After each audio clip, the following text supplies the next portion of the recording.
Who is your daddy? I am your father. You fathers will understand. My father taught me many things. I got an idea. How about you all sit there quietly while I make dad noises? My name is Derek T, and welcome to the Fathers of the Grind, which, again, half the people that are doing this show now, tonight, are not fathers. So this show is a lie, and we need to end it right now.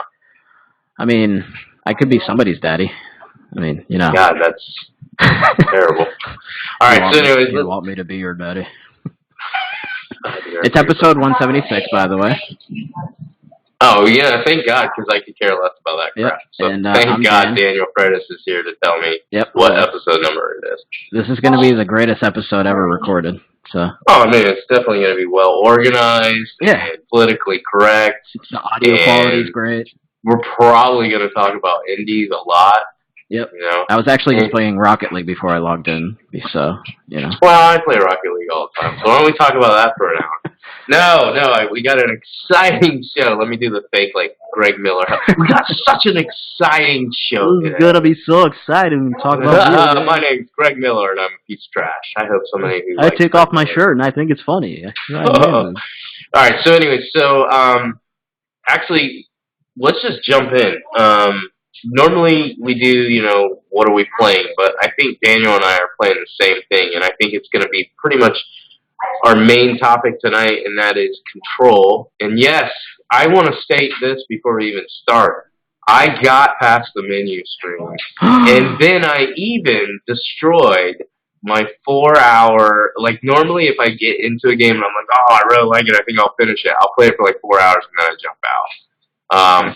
But I have definitely destroyed that 4 hours. I probably doubled it, maybe even getting close to tripled it. I have no idea. I'm thinking I'm about, that's what she said.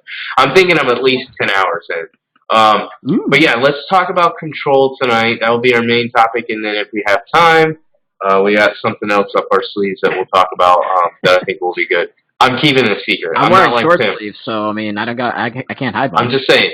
Tim likes to announce everything up front because he's a freaking nerd. I like to keep secrets. I like to be shady, and then I like secrets. Yeah, and hopefully they stick around to actually find out what. It's not a big deal. All right, so Control. What are you playing Control on, Daniel, first? Because I know you have the Xbox One X. I know you have a powerful PC. You have a Switch. You have a DS. You have a PS4. Do you have a PS4 Pro? I have a Xbox 2X 5 Plus G. Oh, okay. 5G. So it's got the 5G.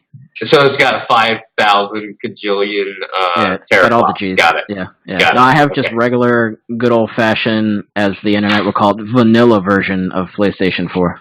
Okay. Actually, I'm kind of glad that you said that. I was thinking you might have a PS4 Pro, and the reason why is because I think what I want to talk about is with Control. We're going to obviously talk about whether we like it, the story, the gameplay, and all that. But how's it performing on your PS4? And the reason why is I think the big story with this game is most review sites are saying they love it, it's a great game, blah, blah, blah. But there is a lot of performance issues, and I'm playing on the Xbox One X. I would honestly, on this game, prefer to be playing on PC now that I've heard how amazing it looks on PC. But I'll get it later when it's cheaper. I am playing on the Xbox One X. It looks good. I think it runs at 1440p, and then they do a lot of little tricky stuff with their anti-aliasing to actually make it. When I first saw it appear, like this is before I started playing, like just kind of when it introed in, I was like, is this game like 4K? So they made it look really good when you first boot it up. Yeah. But it is not. It is actually, I think, 1440p. But even though it looks pretty good and runs pretty good, I do have issues on my Xbox One X, which is probably 2 or 3 times more powerful than your vanilla PS4. That's why I'm going to ask you about it in a second. But I haven't had 3, huh? Or 3? I don't remember. Maybe 1.5. I'll give you. Yeah, it's pretty significant, but it's 1.5. But it runs good, but I have hit an area, and I don't want to spoil anything, but you unlock different. You have one weapon that has variations, but you unlock the variations later on. I unlocked a variation that causes a lot of explosions, and when I use that weapon with a ton of enemies in the room moving, it almost comes to a standstill. I had one part where it was like,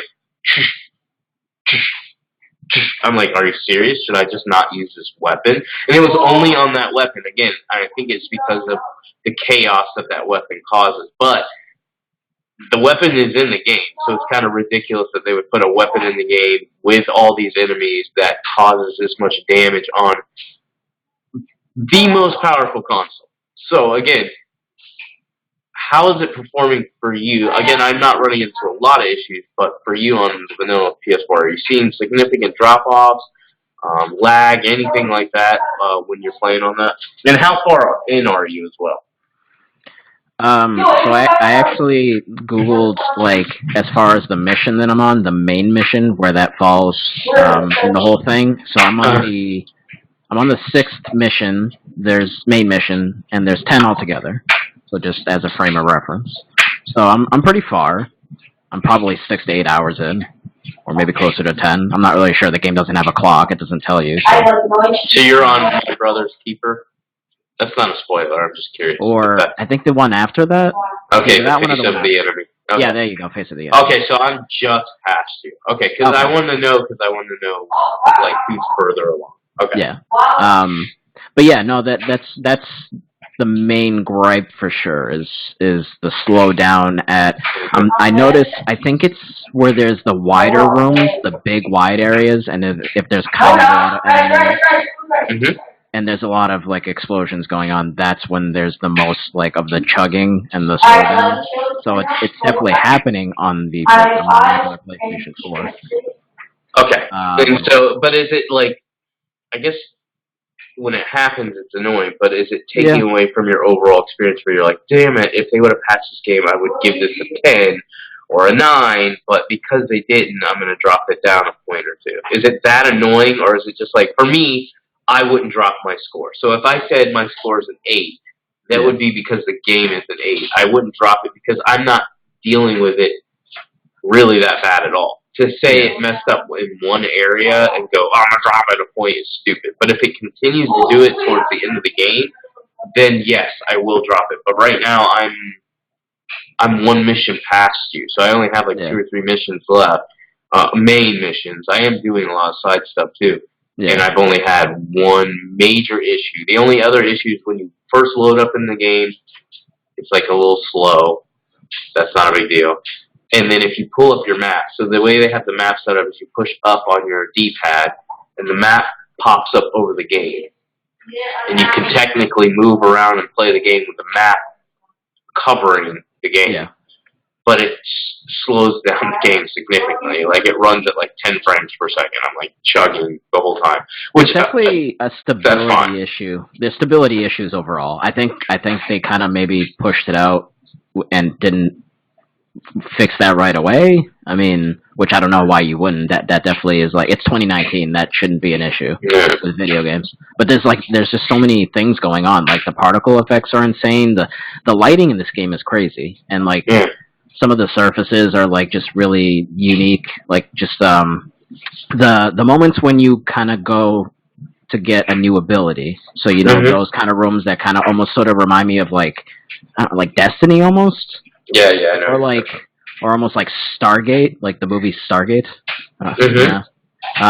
Like those rooms or those areas are gorgeous. Like the lighting and the way that the things are kind of bouncing off of the surfaces are super pretty. So obviously it's really intensive on the system, and it can't seem to handle that. But this kind of stems back to the last episode that we did, like, what kind of makes you think a game is worth buying? And it's like, yeah, it's annoying, but like, I've dealt with so many annoying things over the years of playing video games that really at the end of the day, it's like a split-second annoyance, and then I'm fine. Yeah. I mean, there's worse things I could be dealing with. It could just be completely broken. It could be shutting off on me completely. You can hear that, can't you? Yeah, oh, yeah. He doesn't understand. Elijah! Stop! maybe it was Ian. I don't know. Everyone quiet down. They don't understand. Yeah, I would say overall, it doesn't take away too much for me personally as well. It's a matter of preference. Some people would be furious about it, and they would eject the disc out of the system, go to GameStop, and punch the associate behind the counter as if it's their fault. But I don't know if it's that bad. Again, everybody has their some own people experience. It probably is, but I know, and you can't. That's more of a subjective thing where some people are just like real anal about that, and some people aren't. I'm more laid back about a lot of things. I've always protected developers over gamers. I think gamers, for the most part, are whiners. I've said that before. Whereas developers, I'm not saying they don't take shortcuts sometimes. I'm sure some of them are shady, and they're like, EA screw can go this. to hell. EA I mean, I think some of them, they are aware of what they're doing, and they still do it. But from my perspective, I don't want to get too sidetracked, but I always look at it from a business standpoint, and I know I've said this on the show before, but it's a valid point. If I'm selling you a game like Control, my goal is to get you to buy Control, but if I'm Remedy, I also want you to buy the next game, whether it's Control 2, Alan Wake 2, or a new IP or something like that.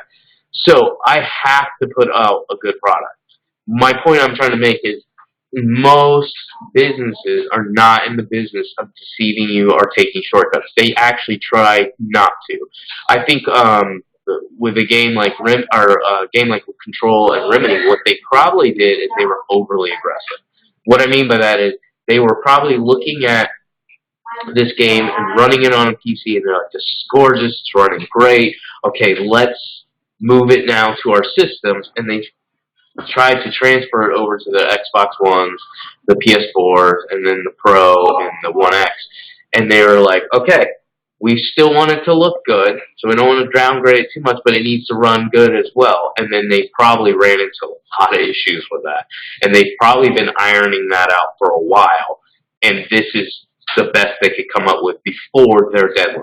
And I know a lot of people are like, push it back, but that's not always up to like Remedy or whatever. Right. So you do the best with what you can, and then in this modern age, unfortunately, for gamers that buy things on day one, you then will get we tried our best, now we're going to patch it a month or two later, and they actually probably will fix it. Like they'll probably get it to a place where they're going to downgrade the graphics a little bit to get it running smoothly across the board, no matter what the situation is in what room or whatever.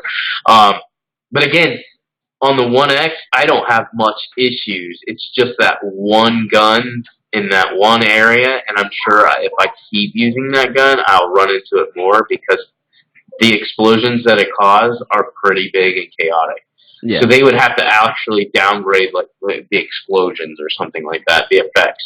But anyways, the point I'm trying to make is that I think it is an issue. I think it's valid if people are upset about it, but I don't think if you're on the fence about this game, you should still play this game right away. And that's what I'm going to talk about next. Before I do that, I do want to say this. I checked my Facebook messages before Daniel and I jumped on, and Jesse White, I don't know if he posted it in the vodka group, but he was like, son of a bitch, this is why I don't buy games day one. Basically, Target released their new weekly ad today, and you can get this game if you order it online and do in-store pickup. You can go get Control for $38. Yeah. And if you have their red card, you don't pay tax, so you will actually get it for $38 because pretty much the red card takes care of most of your tax. So you might pay $39. But that's crazy. That's to get the game off on a console, $20, get $20 off of what?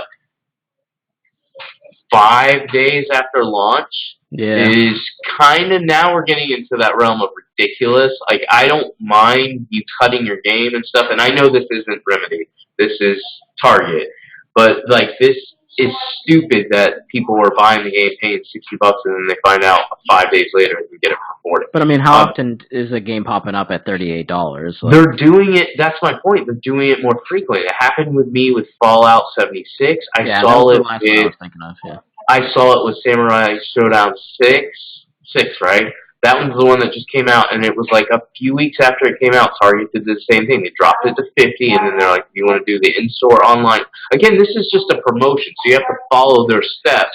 and they drop it to 38. That's why I said it's not Remedy's fault. Remedy's not doing this. Whoever makes, I forgot who makes Samurai Showdown, they're not doing this. It's Target's dropping it $10 and then saying, hey, if you do it this way, we'll give you 30% off. Yeah. So it's their promotion to try to get people to order online and just pick it up from their customer service. Point is you can get it super cheap already. And I think, and that's what we're saying, we're going to talk about now, I think it's worth it. As somebody who's been struggling to get really locked into games, I think this is the game for me, and here's why. After thinking about it for a little bit, like, why am I into this? Because I'm dying in this game. I wouldn't say I was dying a lot. I died a lot in the beginning, but then I was like, oh, I figured out how to play it. Now I don't die. But why am I into this game, but I buy all these other games and I'm not into it? And I think for me, and it's not the story, because guess who's skipping all the dialogue? But I think it's the linear part of it. Plus, I feel like I'm playing Resident Evil. I really got into like Resident Evil 2 this year. I beat it twice and then started a third playthrough. And that game's also very linear, and it kind of has you backtracking. So that part of it does annoy me. But I still don't mind it, because I think the games that I'm struggling with the most are the open world games that have the tedious quests and stuff like that that we talked about last week on the show. I think this one has a bunch of side stuff, but I feel like all the side stuff is kind of going in the direction that I'm already in a lot of times. So I'll do whatever side mission is in that area. Hey guys, I'm talking and recording. Go talk somewhere else. Okay, stop singing. So, oh my gosh. Emily, go. I'm dancing right now. Okay, go. I'm having my own show. Okay, go. Bro, are you TikTok famous? No, didn't think so. If you need to live beat somebody down, that's fine. I mean, get some good clicks. Actually, you'd be in jail. I mean, how do you take her serious when she just asked me, are you TikTok famous? No, I mean, is that even something to be proud of? Because, I mean, who cares? And by TikTok famous, she has like 30 supporters. I have over 200 followers, actually. Okay. Just please. Okay, I'm not your sister. Bye. Bye. Don't let your dreams be dreams. Oh, this is going on YouTube, Princess. You keep dancing. She can get a couple more views. There you go. That's shameless plug. Yeah. Shameless plug. TikTok famous. So anyways, but being serious, Emily, go away. So I think that's the big reason why I'm able to get into this game, is that it is more linear, and I'm not dealing with the open world fatigue that yeah, and that's annoying because it's by my computer. So it's a lot of fun. So I talked about last week what makes a game worth it for me, and my big thing now is not really story anymore. It's about how fun it is.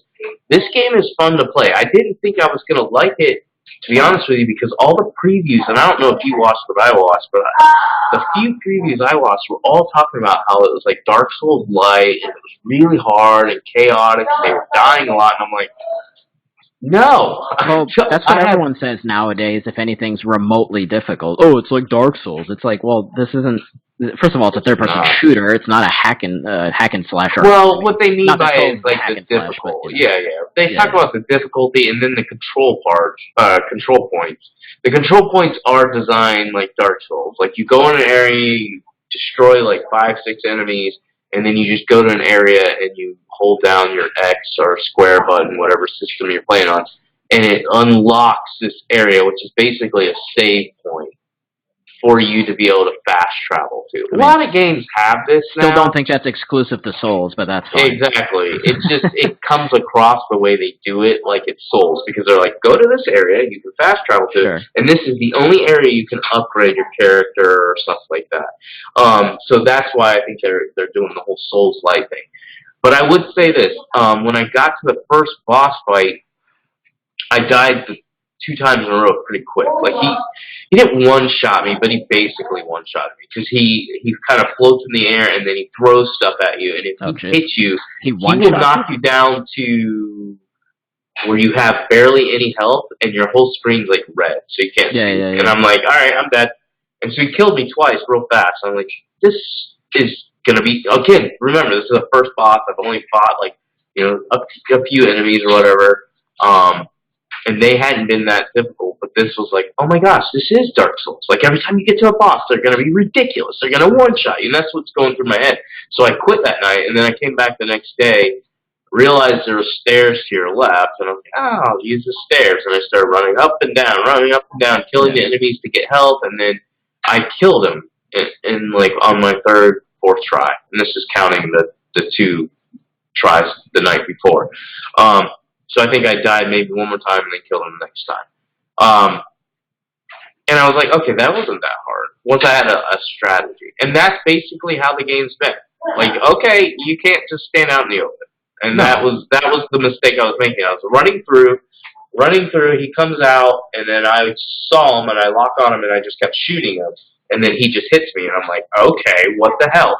Now I'm like, shoot a few bullets, run. So I am playing it kind of like Dark Souls as far as I don't get over aggressive. I take a few shots, run and hide, find maybe a weaker enemy to try to kill, or right now I can manipulate the enemies to join my army, and that helps. They help clear out enemies. So again, you get your help from killing enemies. So it really tries to get you to play aggressively. There is no cover system or anything like that. You can't hide behind. You can crouch.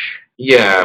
But it's not like you're crouching, then you're not locked against the wall or anything, and then ducking your head out. I think when you are crouching, though, if you are behind, like, not necessarily a wall, but if you're behind, like, a counter and you crouch, I think if you hold, like, I guess it would be L2 on the PlayStation, she does come up, like, almost like from cover, but it's not. Okay, that's good. Yeah, it's not kind of like. I haven't tried it. You're not leaning up against a wall and then she's pulling out, so.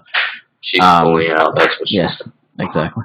Okay. But, yeah, to me it's not very Souls-like because you're doing a lot of, like, you're moving around a lot, like, and not just like in a small area, you're moving around these rooms, especially with the boss, like that first boss, the guy that you're talking about was floating. Yeah.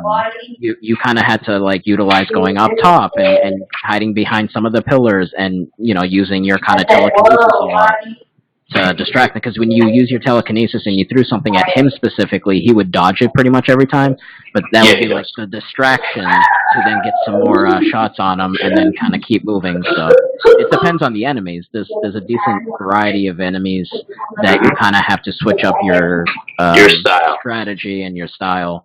And again, that would be the only thing that's Soulsy about it. And again, like you said, Soulsborne didn't create that as far as, like, you have to switch up your strategy per enemy. No, games have been doing that for a long time. Right. But I will say, the way they can hurt you super fast, yes, you can die a lot in this game if you just stand out there. But like you do I said, have upgradable abilities like more health and more energy. Well, I just fought, and I won't spoil it, but I just fought another, I would say it's like basically, it's like the first boss, but way more powerful or whatever, but so was I. Sure. So I thought it was a great fight, like he could kill me pretty fast, but I had places to hide, I knew the systems better, and I didn't die once. I was able to take him down, but it took a while because you can throw, like you just said, you can throw stuff at him. He dodges it 99% of the time. Yeah. But if you throw, he dodges, but while I'm throwing, my gun's reloading. Right. And then all I'm doing is distracting him until my gun reloads, and then I just lock onto him and fire, and take like 4 or 5 bullets, and then when I see him do this, I duck or move, and then, repeat, rinse and repeat.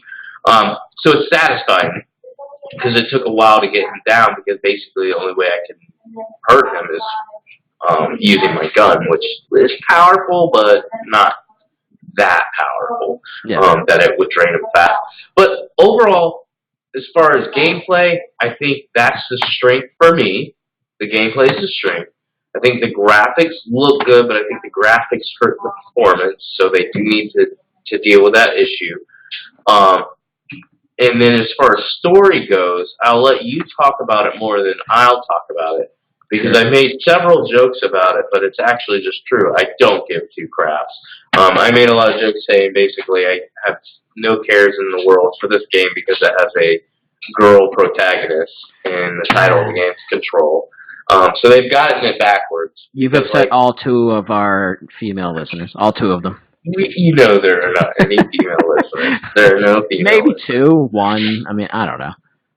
Yeah, the only ones I used to get were either watching for Eli or because they had a crush on me. That was pretty much it. And they're gone. All of them are gone. Sure. So we don't have to worry Probably about because of that. the way that you talk about women. Yeah, I hate women. Let me just clarify in case anybody's like, does he like us? No, I hate you. They're all just saying, well, obviously, Derek, you're talking about the Sasan all the time, so. Yeah, well, I'm not in that way. I like you in that way, women, but Sure. I use you. I don't care Sure. about you. I have no feelings for you. Okay. All right, so you talk about the story. I can give like a kind of an overview. No, I can't, because I really don't know, and I really don't care. I just know she has red hair. That's it. Go ahead. It's kind of mysterious and like weird and sort of like sci-fi paranormal. So that's why it's kind of hard to be like, well, like here's the premise because there's obviously a decent amount of mystery going on. But basically, your main character Jesse, is it Jesse Farron? Right, Jesse Farron? Yes, I believe that's her. So she shows up to the the oldest house, the Bureau of something, which I think Control. again kind of control, but it's like again they kind of do things involving the paranormal, and she just shows up, and you're kind of wondering how and why. So you show up there, you're the director now, who's basically like the president of this place, like you're the one you run the whole. Which is confusing because it's like she just shows up. She didn't work here before. She didn't, no association. So as the story is progressing, you're finding out more things. I don't want to go into specifics because there's some little twists and some interesting things. But so Jesse White in the Facebook group had done a counter post against your post, saying that your post was stupid and that it's a great game. That post that you made, but he said that the main protagonist, her personality is like roadkill, which I thought was funny. And I said I don't think it's quite roadkill, but I think that she's odd, or the characters feel odd, and there's a variety of oddness going on amongst the entire cast. Because I think it's kind of it's a weird game. There's like, it's about the paranormal, and there's they're doing experiments on things that are not of this world. So everyone's weird, and they have like these kind of dry personalities because it's like any normal person in this situation would be like, holy crap, this is ridiculous.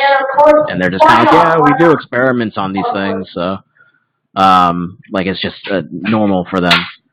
But like that janitor, for example, was it Ati? That dude is super weird. Oh yeah, the pony. Not even just like because again, like he's the janitor and he works at this paranormal place and he's probably seen things, but like there's something like just off about him. Like just the way, like I don't know, the actor even, like just the voice acting is weird, the things that he's saying is weird. Not the fact that he's speaking a different language sometimes, but it just No. There's something weird did about you? him. I take it you didn't play Alan Wake because it was Xbox. Right? No, yeah. Okay, so this game is super weird, but so is Alan Wake. Like Alan Wake, even That's what I've Quantum heard. Break, even Quantum Break's kind of all over the place too.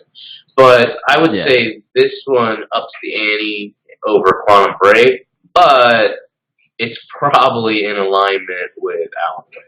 And so that's why I was actually expecting, and I don't think it happens, but I was actually I would say it's not going to happen just because this game released on all platforms, whereas Alan Wake was exclusive. But I think if Alan Wake was not an exclusive, I think they would tie these games in together more than just an Easter egg. I think they would have been like, hey, this game is actually, like, Alan Wake is part of, like, maybe Alan Wake wrote this game, and this for is all we know, book. it is.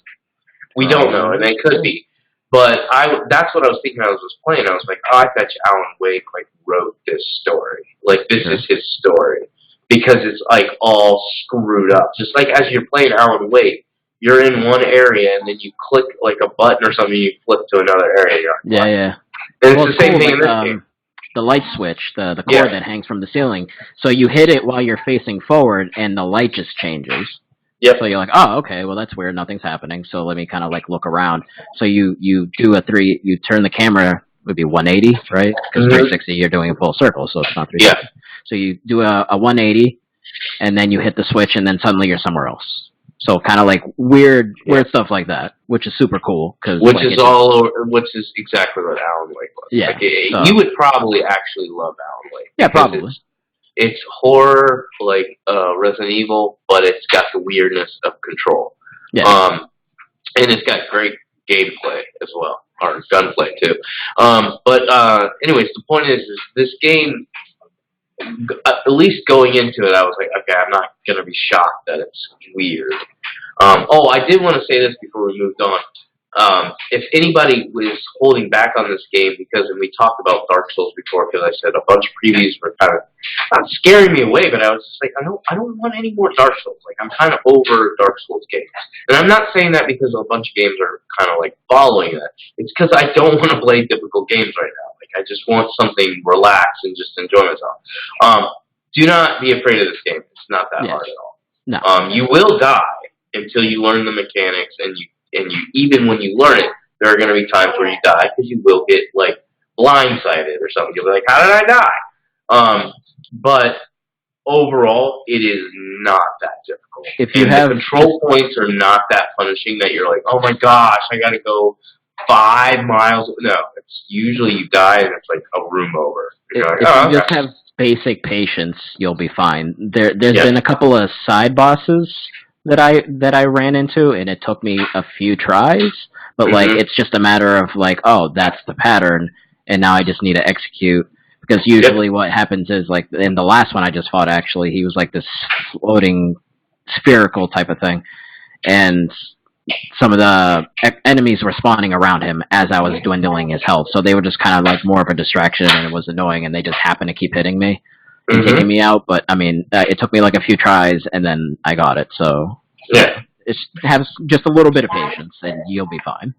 Yeah, and there's tons of stuff to do. So if you're struggling with like an area, you can do side stuff to actually upgrade your character, and to make you a little more powerful. Boost up the telekinesis power. Like, health and telekinesis are super important, because then all you really can... I pretty much spam the telekinesis, just throwing... Well, you need energy, too. Well, right, but I'm saying, like, I'll do that pretty much, and then as it's, like, almost gone, then I'll fire some shots at, like, the little guys, because, like, if you throw something at them, they pretty much get taken out in one swoop. Yeah, with, I did that throwing too. something at them, so... I think I only have one more thing to upgrade in the telekinesis, and that's because it takes like 4 points, and I always have like 2 or 3, and I just upgrade something else. But I've gotten pretty high on that. That was pretty much what I did. I focused on health and telekinesis, and then now I'm kind of filling in energy and some other stuff like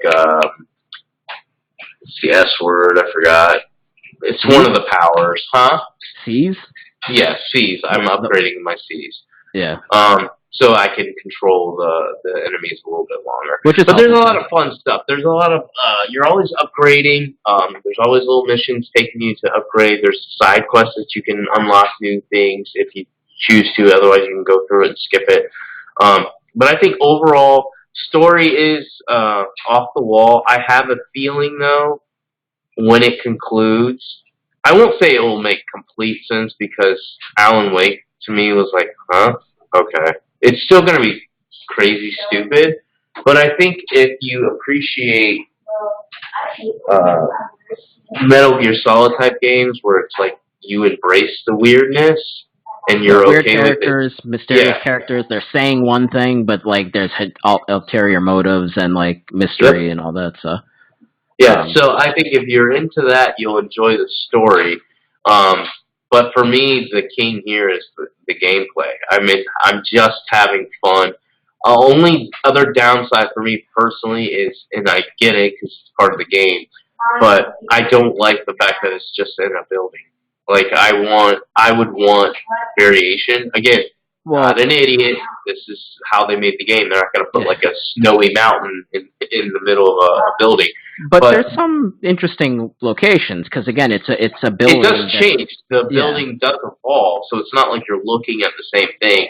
But what I'm talking about is I don't like corridor after corridor. Like I like playing games that are outside. That's why I like Uncharted and Last of Us and stuff like that. I like those third-person shooters where you're like outside exploring. So I get why this game doesn't have it. I'm just saying personally, I didn't. That was another thing. I wasn't that hyped for this game. Like I like who made it. I liked their previous games. I didn't love Quantum Break. I liked it. I didn't love Alan Wake. I liked it, but so I wasn't hyped. And my hype actually dwindled when I heard about Dark Souls, and then when I was like, it's set in just this twisting, weird building, and I'm like, I'm gonna get lost a lot, which I do get lost sometimes. It's annoying. Well, to be fair, the map is kind of dumb. Like that's my second main gripe is the way that the map works. Like you just pull it up, and then you're moving while you're going through it. But like sometimes I'm just guessing. You can't zoom in and out, you know, because at least if you could zoom in. And there's like layers, so sometimes you think you're going towards something, and there's a wall, and since you couldn't zoom in and see that, that's not connected. Oh, that's separate because that's on the third floor, and this is on the first floor. So, and they don't have floors, so you don't know where things are. So and, I mean, we haven't used the main word, which is Metroidvania. This is a Metroidvania style game, so that's why it's complicated because there's areas that are locked, and you're going back, and you're getting the key card that opens doors. That's kind of going up in numbers as you meet people throughout the story, so you can access new areas. So that adds to kind of the confusion sometimes. It's definitely Metroidvania, but that's also why I felt like I was playing Resident Evil. You've got this like creepy game where they're like letting you in some areas and then blocking you off from others. And you have to figure out ways. Sometimes it's puzzles and stuff like that to get to those areas, or just advance in the story. So it's definitely going to be in my top 10 this year. I don't know how high. I know I really like it. I just can't say I love it. And the reason I say I don't love it is I don't know if it's something I would go back to once I get to the end. And I do think I'll get to the end. I've only got a few story missions, and I don't feel over the game. Like, I'm not like, oh, it's like Red Dead. I kept telling you guys, I enjoy it when I play it. Like, I should say sometimes, but for the most part, I'm like looking at it and dreading how many missions. Whereas this game, I don't, and I think it's because it's linear and shorter. I look at it and I'm like, okay, I can get through this. I'm halfway through. Okay, I'm a couple missions through, like away. So like I don't feel like anxiety where, oh my god, I'm gonna have to play this for another month. And I think a lot of that is because I don't game as much, but I also think it's junk. I'm gonna Greg way. I've got a bunch. You have to do it. I'm Greg way. I've got a bunch of games coming out in September, so there's a lot of anxiety to like finish these games because you're going to be starting new games. So that's actually, unless you have more you want to talk about with Control, and I will say this, we're going to talk about games that are coming out in September, since hopefully you guys are going to be listening to the show as soon as it launches, September 2nd or 3rd, whenever it comes out. And we're going to talk about what's coming out in September and our interest level, or like whether we're buying it day one, down the road, or not at all. But would you recommend Control, and where does it fall right now on your top 10, or is it not in your top 10? Well, considering I haven't bought a lot of games this year specifically, I would say for sure it is, because I'm very much enjoying it. Again, aside from those two gripes, the overall performance of the game occasionally dropping, and the way the map works, I think it's a pretty great game. I like the mystery. I like mysteries and stories. I mentioned before, I'm a big fan of games having great stories, so I'm interested in what's going on. I haven't finished it yet, so obviously I can't say if the payoffs will be worth it. My main concern is, and I wasn't aware, that there's going to be 2 major DLCs, I think. So I'm concerned that when I finish it, it's going to be one of those like, oh, well, it's a cliffhanger, but, like, you gotta buy the DLCs for some main story. I don't know. A lot of DLCs, they don't connect it like that. I think we talked about it last week, and what I mean by that is they're gonna have to do with the game, but it's not going to have to do with the story you already If it's picked. interesting side stuff, that's fine. That's what I think it'll yeah. be. I just don't want it But to there have are to be some something. games, and I said this before, Dragon Age Inquisition had an ending. I didn't think it was a bad ending. I thought it was a good ending. It did leave you on a cliffhanger, but everybody knows the Dragon Age franchise is not going away, so the assumption is they leave you on this cliffhanger because they're going to release another one. I don't mind that. I know there's a lot of people that Right. complain about that. I like it. Because I'm like you. I like mysteries, and I'm cool if you leave me with a cliffhanger / mystery. But they actually released DLC that actually took the ending to the next level, revealed more about the villain and the character and why he did what he did, and blah, blah, blah. And it's like, oh, okay. So they actually made the DLC significant to Sure. the game. Is it required? No. You can play Dragon Age Inquisition and be like, I like the story, or I didn't like the story. It's a good game. But if you play the DLC, you'll walk away going, oh, that was even better. So they might do that, but I doubt it. I think it's going to be one of those things where, with this game being so crazy like it is, they can somehow tie weird crap to it and be like, it has really nothing to do with the main story, but it's still tied to it. Like, it's not going to change it at all. I have an overall kind of meh outlook on DLC, especially with how I don't care about it most Final of the time. Fantasy 15 did. Like, that infuriated me. I didn't end up playing, because I played Final Fantasy 15 so much, I didn't even touch the DLC. Well, I haven't yet because I was waiting for all of them to come out, and they have, because then after the last one, they canceled the other two, because there was supposed to be two more after the last one. But, yeah. Did they say why they canceled it? They're just not making enough returns on it? I think because of the whole stuff that happened with Tabata, because he went off and did the Luminous Studio where they were going to make a game specifically with that engine that they used for 15, but then like he just ended up leaving. I think it was just a whole fiasco, and then behind the scenes they were like, let's just cut our losses. Like we're done working on this game. We need to move to 7 remake and etc. So. Okay. Because I know that Final Fantasy 15 was one of them that they were trying to change it into games for services. Yeah. And I think what they underestimated is we get excited, we play a game, but for the most part, especially if it's like a single-player, really only game. I understand Final Fantasy 15 had multiplayer, but I seriously doubt there's anybody that was like, I bought the game only for multiplayer. You know, most people were playing it for the story. And once you get through that, most gamers are like, all right, I'm moving on. They're like, I'm never going back. For me, I might, like, I jump into Final Fantasy 15 on my PC every once in a while just to mess around with the mods and just to look at it. Yeah. But I don't know if I'll play through the story anytime soon. Like, it would probably be 5 to 10 years, just because I put so much time in it to get the platinum that I'm like, okay, I really am sick of the game.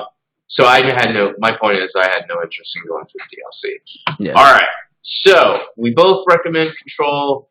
If you're on the fence, definitely get it this week if you have a Target. Order it online and go for pick it up. $38, absolutely. $38, it's 100% worth it. It is playable. Just be aware if you are playing on a regular Xbox, regular PS4, you're going to have some issues until they patch the game. And if that's a deal breaker for you, then it's a deal breaker for you. Don't do it. All right, so I'm not going to go through every game in September because that would be stupid. But I am going to point out. Does that matter? Do you even know? I do because they matter to me, and since I'm a narcissist, I only care about me. All right, sure. So Derek Teague's list of September games.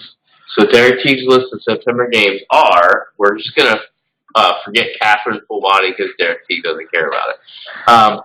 But the main ones coming out that I'm interested in are Monster Hunter World Iceborne. That's not a sequel. It's just it's really more of an expansion. It's a massive DLC. Yes, an expansion to the Monster Hunter World game. I did not beat Monster Hunter World. I put 40 hours into it and was like, okay, I'm tired of doing the same thing over and over. I wasn't having fun anymore, so I'm a no-go on Iceborne. Will I maybe buy it down the road? Maybe. But for now, no, because I'm not going to play it. So Any interest from you? Did you play Monster Hunter World? And if you did you like it? And do you want to continue it? I did buy it. I liked it, but I mainly wanted to mostly play it with my buddy Brandon. Mm-hmm. But we just like a lot of the times just our schedules didn't line up, so like I didn't get to play that much with him. I did beat I think the main story up to the point where you fight that big monster, like the huge one. Mm-hmm. I don't know if you remember it though. I think I did that. Pretty There's much like more the whole after stream. that. Yeah, but there is more after that. Like the story does technically continue. Yeah. But I think that's kind of like where the main story, quote unquote. Well, then I beat the game if that's it. But I think Ken said that wasn't really the end. There was more, and it wasn't just the end game. It was like there was more story. But well, it was almost kind of like what is it, an epilogue, so to speak? Maybe it's like like this has an ending here, but there's actually more to it, sort of thing. But I don't know. I mean, I'm not interested, to be honest, because it did get repetitive. And every time I boot it up, or I shouldn't say every time I boot it, when I have booted it up, and I have a few times, I've just been like, no, I don't want to play this anymore. Like, I just don't care. Alright, so NBA 2K20, normally I play those games, but I'm definitely not buying it day one, and it would be something, like I bought NBA 2K19 when it was $3. And I played probably 4 or 5 hours of it, enjoyed it, but I just don't, like with all these other games, I don't have time for sports games, so I have to be in the mood. And I don't see the point in paying $60 for a sports game unless I'm definitely going to play it right away. I'm not going to on this one. Sure. You do not care about sports ball, so I'm not even going to pretend like you wanted to buy that game. I don't need to buy it because I'm a baller in real life. So okay. That is dumb. That is why we're going to get rid of it. What up? Okay, your job's not secure. I need you to calm down. Alright, so the next one, and this is the one I know Fred is super stoked for. It's actually coming out on September 6th for those who have the Ultimate Edition, which this is pretty cool. This is just Microsoft being pretty awesome. If you have the Ultimate Pass, which is basically their Game Pass combined with Xbox Live, and it's $15 a month, but they've ran so many promotions that I think I paid $16 total for like 6 months of this. And it's Game Pass and Xbox Live. And you get the Ultimate Edition of Gears of War 5 for free. So it's part of that pass. That's pretty sweet. So I don't have to pay the $100 for Gears 5 Ultimate Edition, which is what I would have paid. So they just saved me $100 basically. Yeah. And that comes out September 6th. If you don't get the Ultimate Edition, or you don't have the Ultimate Game Pass, or whatever it's called, it comes out September 10th. Am I excited for this game? Very much so. I do think this is another one that I'll be able to just get in. It's more linear. It's not an open world game. I'll jump in. If buddies want to play, I'll play with buddies. If nobody wants to play with me, I'll play it by myself. Gears games I can play with people or by myself and enjoy myself. There are another ones where it's like, I know what's going on, I know the story, I know the universe, but I don't really care, so I won't be bogged down. Are you sure you're excited? Because the main protagonist is a woman, so... Yes, but I'm attracted to her, so I will just mute her. So I'm not attracted to the control Jesse? girl. Okay. She's unattractive. And I know she's an actress I've seen on like TV shows or movies or something, because I recognize her face and her voice. So I'd have to look her up, but they I don't know. obviously me. You might be thinking she's someone else, because I saw the real version of her, and she's not bad to look at. What's her name? I'm going to look right now. I don't know. I happened to see it on Twitter. Like, it popped up like, oh, I'm doing the voice for somebody. Totally Twitter, a.k.a. Pornhub. Yeah. Control porn. Yeah, I was watching her post on that site about her doing the voice acting for Jessie Face. Jeez. Alright, so Gears 5, I'm super excited. Daniel Freitas probably would actually enjoy it if he would stop being a dumbass. No, I do like that series, but I'm not buying an Xbox, so I'm all set. Then get a PC. Well, this is kind of a guy that doesn't have a PS4 Pro, so you don't upgrade stuff at all. Alright, you're like the exact opposite of me as a gamer. Next game. I'm super nervous and excited for this game. I really want to buy this day one, and it's Greedfall. Yes. Okay. But the reason I'm nervous is because I like the developer. They don't make perfect games. I've gone over this before, so I don't need to explain myself again. They're a smaller studio. I think they are getting bigger. They are getting better at what they do. Every game they release, they get better. I still think like Technomancer, from a gameplay standpoint, is super freaking fun. Like if you were to play it, I bet you would be like, hey, that's actually pretty cool. But their issue is the same issue I have with all their other games, and that's their presentation and their acting and their dialogue is god-awful. Now, somebody who doesn't care about stories as much anymore, that's why I think I could actually end up liking Greedfall a lot, because I'm probably just going to skip the story. But the lore and the story that they're showing right now in previews, like, hey, this is what we're doing, if they can pull it off with the dialogue and the acting, I think a lot of people are going to walk away going, this is not only fun to play, and the world is super cool, like the island that you're on is super cool, but this is a good game. So I'm hoping this could be Spider's big game. This is the one that could be their breakthrough, that they can finally become like a legit, maybe AAA developer, because right now they're not a AAA developer. And that would be why the game is 50, not 60. They've released other games at 60, and they've always reviewed pretty harshly. You'll get some people that like me that like them, but for the most part, the overall is they're pretty harsh to them because they're grading them at a AAA level. Now, I still think Greedfall will get reviewed at a AAA level. Like, they're going to compare this game to BioWare games and stuff like that, and they're going to say, it's not at that level, and it's a 6 out of 10, or whatever. But I'm hoping this one will be an 8 or 7.5, and that the main thing that they'll say they love is the gameplay in the world, and that if they have any knocks, I'm okay with it being the story sucks, or the dialogue sucks. I'll be like, don't care. Don't freaking care. But so I'm pretty excited about Greedfall. Check it out if you have not looked at it at all. I think you'll see why I like it. It's in the vein of I think it's like a knockoff Witcher meets like sort of Pirates. Yeah, it's played like The Witcher / Dragon Age Inquisition. It's like they combine both of them. So it's got the action RPG, but you can actually pause in the middle of it. And I'm not talking about just pausing. Like you can almost do like a tactical screen. Yeah. Where you can change things up, and you have a party too. So in The Witcher, it's just you playing Geralt. Yeah. In this game, which I didn't know at first until I started watching more stuff on it, it's actually like Dragon Age as far as you can have up to 2 other members in your party. So it's 3 of you, which is how they did it with, I believe, Technomancer. I think there was 3 total with you. So they're still continuing that trend of having it be like a party RPG, and so you can use the tactics of that. So.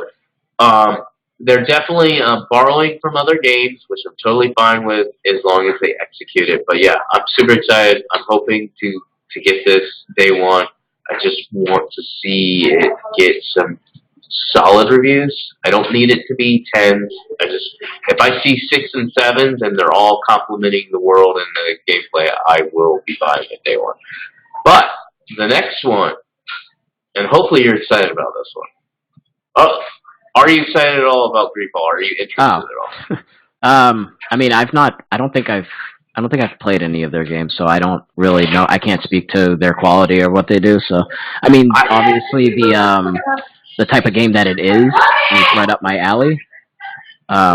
So we'll see if there's like maybe a demo, or I could rent it at a Redbox. I don't know if they'll have a demo, but I would say this. If you see Technomancer on the PS4 for $5, buy it. Like, even if you don't think you're going to play it right away, just buy it and then come around to it when you have time and just try it. Like, I doubt you'll beat it because it's probably a 30, 40-hour game, but just try it. But I think Greedfall might be the same thing for you. Like, if you end up getting Technomancer cheap and going, okay, Derek was right, the dialogue's stupid, but I kind of like the universe and the combat's pretty fun. And I'm not saying it's super smooth, like perfect, like again, like a AAA game. It's not, but it's pretty well done, and the upgrade system's pretty good. I think you would like these games, but I think, let me put it this way: if Greedfall came out 5 years ago at this quality level, what I think it's going to be, I think I would be telling everybody to play it, and I think it would review at 8, 9. So you're I saying think- this is the quality of a 5-year-old game? No, what I'm trying to say is because we are bombarded with so many releases, like it's releasing on September 10th, right between Gears 5 and the next game I'm going to talk about, Borderlands 3. Your chance of somebody, even me, who's excited for it, like, I'll probably get through Gears 5 and then maybe boot up Greedfall, and then Borderlands 3 will come out, and I'll be like, Greedfall, what? Like, I probably realistically will not get that far into it because of Borderlands 3. I mean, hopefully they do a good job with it and it reviews decently well because it looks unique, and there needs to be more unique games. So, less sequels and more unique stuff is good. Plus, like we've said before, it would be nice to see one of these smaller studios get a hit so they can they can rise and blow up and maybe bring in some new crap that, we don't get from other AAA studios. But Borderlands 3 is probably, for me, the game of September. It is the game of September for me. I've replayed Borderlands 2 this year. I finished just recently the DLC that leads into Borderlands 3 that is part of Borderlands 2. It was free. It came out during E3 week. That was fun too. It had some frustrations at first. Like I was just like, my gosh, I'm dying every 5 seconds. But as I got used to playing the game again and unlocked some ridiculously powerful weapons, it got even more fun. But Borderlands 3, I actually haven't watched much on it. Like, I don't know anything about it. I've seen that they have 4 new characters. I don't know anything about the characters. I know one has, like, the ability to control animals, and I was like, oh, that sounds like my dude. I've seen no gameplay, I don't think. But I have not watched anything. Yeah. So I'm okay with that, because I already know what I'm getting to some point. I will ask you this, and maybe you don't know because you haven't watched. Is it, like, truly open world, or is it going to have load crap like Borderlands 1 and 2? Borderlands 3? Yeah. I have no idea. I think it's open world. I saw the first trailer, and then I think the most recent trailer like the cinematic ones where it's just kind of like showing like explosions and just it's like a CG type of trailer. I don't think I've seen any gameplay at all. Well, I'll have to do research on that. I think it is going to be completely open world. It would make sense because the first two, Borderlands 2, and the pre-sequel all came out originally on last gen. Yeah. Borderlands pre-sequel was re-released, and then the other two were re-released afterwards on the 1 and PS4. But originally, all 3 of those games were designed for last gen, so it makes sense that they were able to do open area, but they had a lot of load screens and stuff like that. Yeah. Hopefully, that's the one thing I would want cleaned up. I would like destructive environments, but I don't think they have that here. All right. I have no interest in this, but I think I've heard you and Tim talk about it. It's Daemon X Machina. Daemon X Machina, yeah. Are you interested in that? I think I remember the trailer. I think it's for the Switch, right? Yeah, like a September 13th, game, I believe. So I think it looked cool, but I haven't really looked into that one. So I'm not super interested in that one personally. But I've heard it's good. Like, I think there was a beta for it, and they like were asking like a lot of, they're like, please give us feedback, like give us all the feedback. So I think that's cool because like sometimes that can benefit a game. If it's not super story heavy, I think that's a benefit. So. Yeah. All right. Yeah. So for us, I think it's only Tim that's really interested in that. Sure. All right. It might be something I get later on if it reviews well or something. I'm not going to talk about NHL 20. I don't know what AI Solution Files is. Ni no Kuni, Wrath of the White Witch, remaster. Yeah, the better Ni no Kuni. Yeah, definitely. The old school Derek would have bought this day one, no doubt. I think I'm going to hold off. 3 days after my birthday. So nobody cares. Just wink, wink. You know, if you want to get me something. Yeah. Yeah, I'll get you an Xbox One. And then actually, I probably should get you an Xbox One. It's what I'll like do, $100. I'll set it on fire and mail it back to you. So. You're an idiot. Like, just if you're going to be a part of this podcast, just go get an Xbox One. They're like super cheap. I'll make one of those videos where like when consoles come out, they like buy one and then they go outside in front of everyone and they just smash it to bits. You're an idiot. I hate you.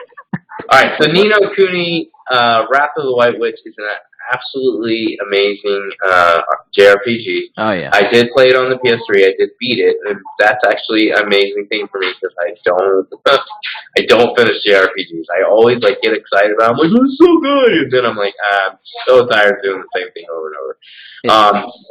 It's so vastly superior to the second one. Not that I hated the second one, but like there was just so many weird things they did with the second one. Even like the main protagonist for the second one looks like an idiot. And then I had a lot of fun playing it. I actually stopped when it got into like the RTS stuff, and I was like, no, I don't want to do this. So I kind of pitched a fit, and I was like, nope, and I stopped playing it. But I played like 4 hours of it, and I was like, this is fun. Maybe I'll beat this one too, because I really like the first one. But I don't think I'll ever go back to the second one. I do think the first one is a masterpiece. If you've never played it, it's definitely a day one for you. It would be a day one for me if it wasn't coming out with 17,000 other games. And if I hadn't already beat it, because I'm not going to play it again. I might like boot it up to check out the graphics and stuff like that, but that would be about it. I will buy it, but yeah, I'm not going to have the time to play it like right when it comes out. So, but I will add that to my collection and platinum it again. So. Okay, and then another game I'm definitely getting day one and excited for is Legend of Zelda: Link's Awakening. Yeah. I never played this one. I think this is a DS one. It was Game Boy. I think it was Game Boy. It's old school. It's pretty old school stuff. Alright, I never played it, but I really like the changes they made as far as art style. It looks really cool. So I think this is one of them that I would like to buy. I won't beat it right away because of all these other games coming out, but I think because I'm kind of locked in on Zelda games where I'm like, once I buy them and play them, I want to beat them.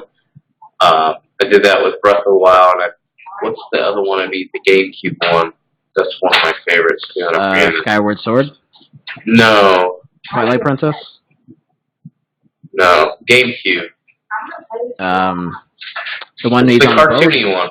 Yeah. God, no, shoot. I forgot. And it's my second favorite one. It's right. Wow, Wind Waker. There we go. Yeah, Wind Waker. So I finished that one. So the last two I've like booted up and started. I've actually finished, and that's after never completing a Zelda game. Unless I beat A Link to the Past when I was younger with my brother, and I just don't remember. But I think my brother and I played that for hundreds and hundreds of hours and never beat it. That's my next main big release for me after Control. Because once I finish Control, I'll go back to Oninaki. You're not buying Borderlands 3. I mean, I would, but like, I feel like I'm not going to have anyone to play with. The Borderlands is a game I have to play with somebody. I have no interest in playing that by myself at all. You son of a bitch. So, and if you had an Xbox One, I'd play with it. Yeah, I mean, I don't buy garbage systems, so yeah. Oh my God, I hate you. All right, so that's what Jess. The next one is Contra Rogue Corps. I don't care. I don't care, and I don't want to talk. They're trying to bring Contra back. I mean, that's cool. I guess. I've heard it looks like garbage, so. I would imagine. It's like when they rebooted like Duke Nukem or whatever. It was stupid. So I don't care. This next one I do actually care about, but I think it's another one I'm going to hold off on, and that's The Surge 2. I like The Surge. I didn't beat it, but I did play a lot of hours in The Surge.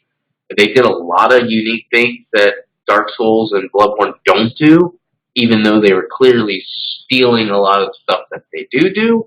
That was more Dark Souls than Control. Oh, for sure. That's what they're aiming for. There's no doubt about that. They just they upped it. They were like, okay, Dark Souls does this, but we're gonna actually have it where you can.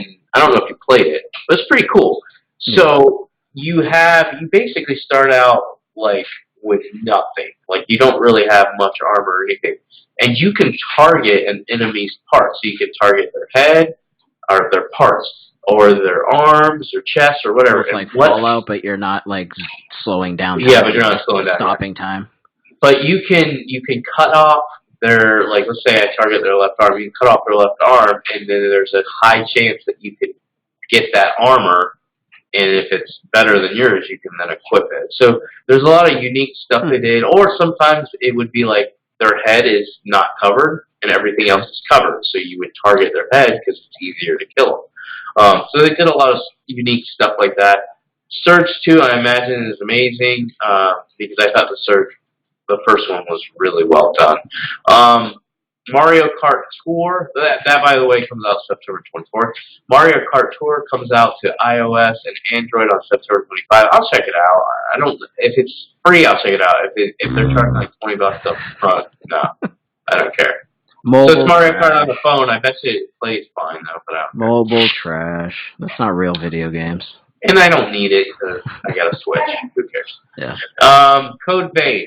This is one I'm extremely interested in, but I've heard nothing but bad things from people that actually played it. But Code Vein comes out September 27th. It's coming out on all platforms. This is definitely a Dark Souls style game.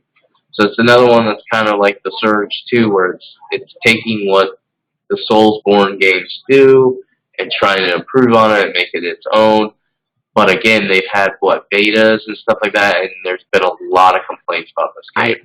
I think it was the alpha that they said, which is like even before beta. So that it was kind of rough. I could be wrong. So maybe like if there's been a beta since then, that they've kind of, reined it in, or it's constructed better now in the beta and it plays better. But yeah, no, I remember definitely hearing things where they're like, ugh, kind of rough, which is a shame because it's like it's anime Souls. Yeah, which is cool. So it looks cool. That's why I'm going to as it gets closer. Yeah. Is he running around with a Nerf gun? Ian and Eli, stop. All right. So anyway, I'm gonna try to wrap this show. Running around with a Nerf gun? I swear he just had a Nerf gun. Okay. So, anyways, to close, in fact, we don't have to talk about anything else. To close, Code Vein is something I'm interested in, but I am going to wait for more previews. I'll check it out on my own. But I do think, unless I can get some amazing PC deal on it, I'm going to probably hold off on this unless the reviews are like, this game is a must-play. And then the only other thing I wanted to mention was Dragon Quest XI. I know it's already been released, but the S version is coming out on the Switch. I can't say I didn't, beat it, because again, it's JRPG and I get bored. But it is a quality JRPG. It's a fantastic It's going to be on the Switch. I know it's going to look good because the aesthetics of the game already look good, so it's going to actually pop on the Switch as well. So it will look good and run good. And I don't know if you remember when they announced Dragon Quest XI, how there was going to be the DS version that looked like an older 16-bit RPG. Mm-hmm. I don't know if you remember that. So in this version, you can actually switch between the styles. That's pretty cool. Yeah. So as you can tell, there's too many games coming out in September. There's always too many games. Yeah, this is ridiculous. So it's a problem. All right, so Daniel, that's our show. Is there anything you want to end it with? Like you want to tell them how ridiculously good looking I am? Well, we've been pretty cordial this whole time, so I kind of just want to say I hate your face.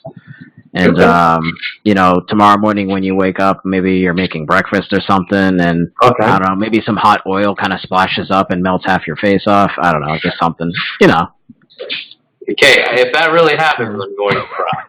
Because that is the one thing the Lord knows that He's blessed me with, that I don't know, I would struggle if something bad happened. But then you'd be like Two-Face, so you'd be like a Batman villain. I know, but then that would mean I would need to be relying on my personality. Don't get me wrong, it's amazing. Sure. But my strength obviously is definitely in my looks. Yeah, well, yeah. And if you're watching the video, I just wouldn't. God giveth, God taketh away, right? Isn't that a thing? You want Him to take it away. All right, I don't really care. Yeah, shut up. So that's our show. If you're interested in Control, get it. It's $38 at Target. Even if you have to pay $50 or $60, it's worth it. And then September, what are you guys interested in? You can at Tim, because I don't care. At Tim and let him know, hey, I'm interested in this game. Nobody cares, bro. No. Now I'm back. Nobody cares. When it comes to wanting to buy Control, don't control your urges and buy the game. Daniel Fred, Please cut that out. Like, edit yourself and cut that out. That is Nope. absolutely terrible. The more you know. Bum, bum, bum, bum. All right. Let's end this. Is there anything I need to do? Like, do I just cut off? Yourself from the world? Yeah, just do that. Just cut your I head. am Just cut talking your face about off. the show. Just cut- Do I just need lob to? your head off. Okay. Okay. No, I Do I think need we're to good. just cut off? I think I just, yeah, no, we're good. All Thanks, right, man. everybody. Have a great life. Who is your daddy? I am the father. You fathers will understand. My father taught me many things.